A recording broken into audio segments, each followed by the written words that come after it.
자, 어제는 미국의 CPI 지수가 발표되는 날이었었습니다. 자, 일단은 결론만 놓고 보게 되면 다우가 0.64 올랐고요. 나스닥도 0.64 오르면서 굉장히 좋은 모습으로 상승 마감을 했습니다. 자, 근데 보시게 되면 다우도 그렇고 나스닥도 그렇고 공통점이 뭐냐면 차트를 보게 되면 밑에 꼬리가 지금 많이 달려있는 게 보이시죠? 꼬리가. 어제 나스닥도 그렇고 다우도 그렇고 꼬리를 많이 만들어 놓은 상태였었어요. 그만큼 변동성이 굉장히 큰 하루였었습니다. 자, CPI 지수가 발표가 됐는데 뭐 그렇게 썩 좋다고도 말할 수 없고 나쁘다고도 이야기를 할 수가 없었어요. 보시게 되면 오히려 미증시 자체가 CPI 지수가 나오고 나서 이렇게 뚝 떨어졌었습니다. 근데 12월 소비자 물가지수 같은 경우 전년 대비 7.1에서 6.5로 하락, 근원 CPI는 6.0에서 5.7%로 하락하면서 시장 전망이 부합했습니다. 특히 전월 대비로도 0.1% 하락하면 물가 하방 압력이 높아졌다고 여겨지는데요. 보다 자세히 들어보면 에너지하고 중고차 가격이 작년에 이어 큰 폭으로 하락하며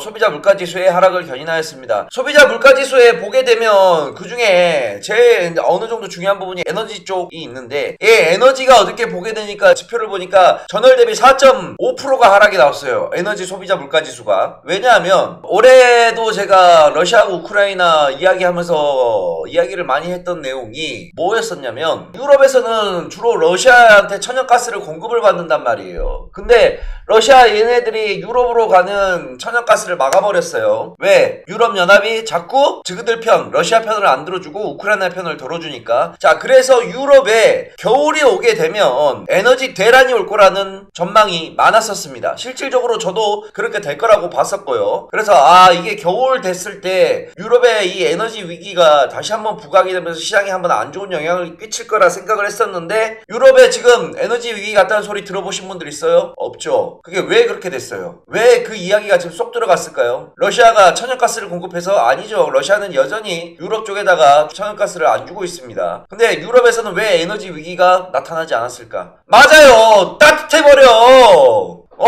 따뜻하대. 유럽이 춥지가 않대. 덕분에 유럽에서 에너지 위기란 말이 완전히 사라져버린 거야. 이 뭔 난리야. 느닷없이 기상이변 때문에. 만약에 정말 날씨가 추웠다 그런다면 유럽의 에너지 위기가 다시 한번 대두가 되면서 금융시장에 안 좋은 위기를 미쳤을 거예요. 에너지 소비자 지수 자체가 엄청나게 올라갔을 건데 유럽이 따뜻한 거야. 기상이변에 도움을 받을 줄이야. 어떻게 아냐. 느닷없이 따뜻하면서 야, 천연가스 없어도 잘 버티네. 안 추워 별로. 덕분에 에너지 소비자 물가지수가 전월 대비해서 4.5%가 떨어졌습니다. 지금 전체적으로 보게 되면 CPI가 0.1% 하락을 했는데 다 통계치가 있을 거 아니에요. 에너지도 있고 부동산도 있고 그 다음에 뭐 소매도 있을 거고 유통도 있을 거고 다 있을 건데 이게 다 합쳐서 0.1% 하락을 했다는 건데, 솔직히 다른 거 에너지를 제외한 남은 것들은 남은 상품병들로는 그렇게 많이 안 빠졌어, 하락률이. 근데 4.5%가 어디서 빠져버렸냐면 에너지에서 빠져버린 거야. 그래서 이게 전체적으로 0.1%가 하락을 한 거예요. 그래서 이게 세부적으로 다 빠져야 돼요. A 항목, B 항목, C 항목, D 항목 이렇게 다 세부적으로 빠져야만 이게 전체적으로 소비자 물가가 정점을 찍었네, 이제 좀 빠지네 라는 생각이 들어서 물가가 정점을 찍었구나 라는 얘기를 할 수가 있는데, 다른 것들은 거의 다 비슷하고 그냥 에너지만 빠져서 전체적인 하락률이 낮아져 버린 거야. 이해가죠? 그러다 보니까 실질적으로 CPI 지수가 전월이랑 높아졌다고 얘기를 할 수도 없고 낮아졌다고 할 수가 없어, 소비자 물가 지수가. 그런데 이게 나오자마자 어떻게 됐어? 이런 생각을 나만 했겠어? 아니겠지. 이걸 분석하는 모든 사람들이 그렇게 느낀 거야.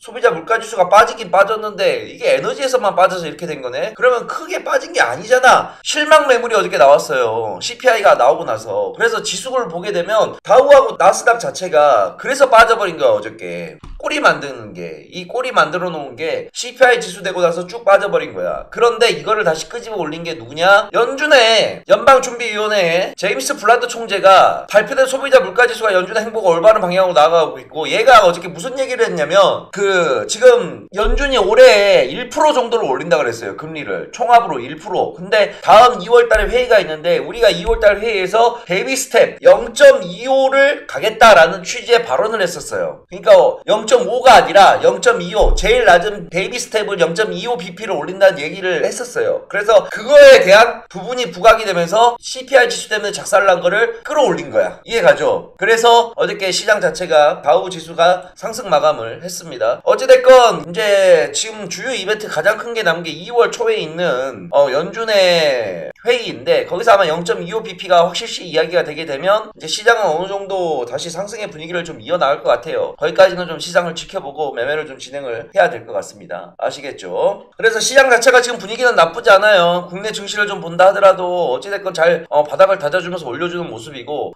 여기에서 이제 고점이 어디까지 올라가나 한 번 더 확인, 그 다음에 다시 떨어졌을 때 어디서 저점을 만들어주나 확인, 그것까지만 하게 되면 매매 방향을 좀 확실하게 진행을 할 수 있을 것 같습니다. 그래서 제가 생각하는 구간은 어려운 구간은 다 끝났어요. 이제 하락에 대한 긴 하락, 작년 한 해 동안 겪었던 이 하락이 올해 다시 한번 추가적으로 나온다, 저점을 깨면서 급락이 나온다, 이거는 장기적인 하락은 있을 수가 없고 이제 자리를 잡아주는 구간이 나올 것 같습니다. 그래서 작년만큼 올해는 힘들지 않을 것이다 라는 것만 우리가 생각을 하면서 좀 보면 될 것 같아요.